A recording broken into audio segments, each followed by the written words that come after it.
morning, everybody. Thank you very much for being with us today for this joint partnership presentation. It gives me great honor and pleasure to introduce Mr. Ralph Acampora, who's one of the most respected analysts, technical analysts on Wall Street.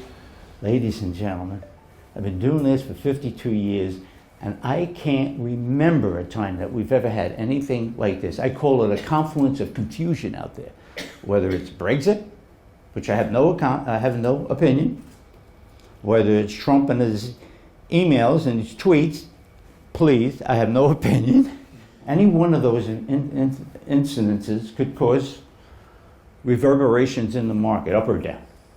We keep someone in the White House for 4 years. First year is usually, well, it's choppy and it might go up a little bit. You know, I didn't vote for him, but I think he's okay, we'll try. Okay.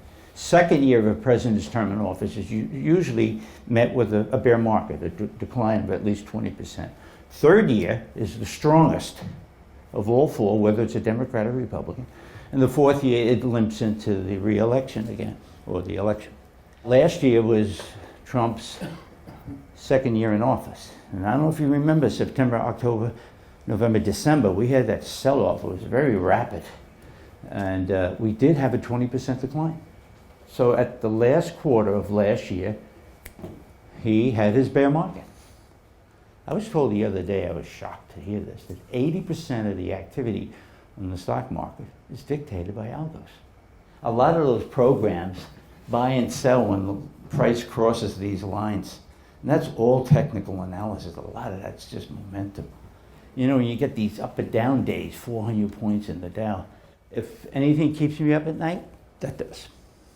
The stuff that's going on around the world, some of it is so silly and some of it is so scary.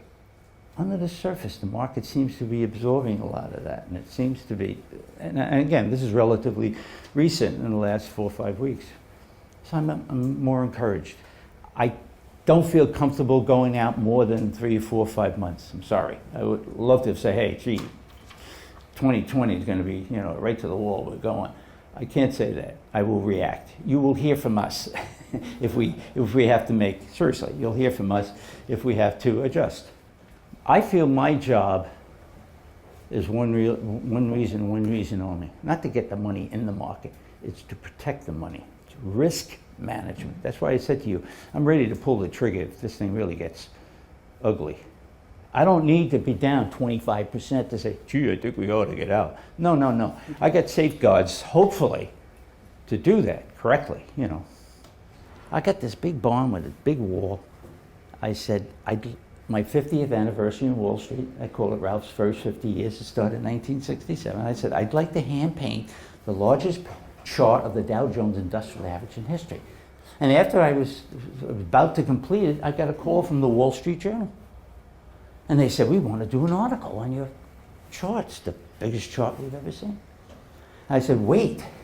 I said, when the Dow gets through 23,000, you can say the market went through the roof.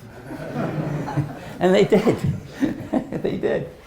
You and I lived through the second worst decline in history.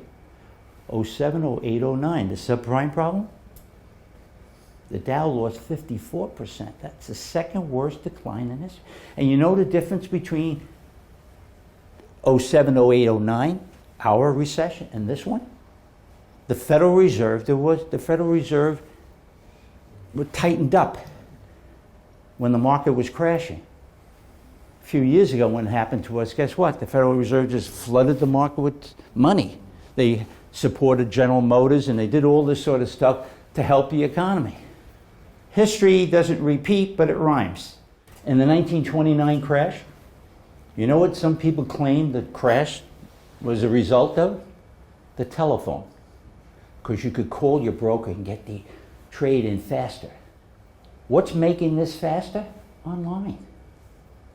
You could be sitting in your bathroom and buying and selling, which, just online. So the volatility, the shocks are instantaneous.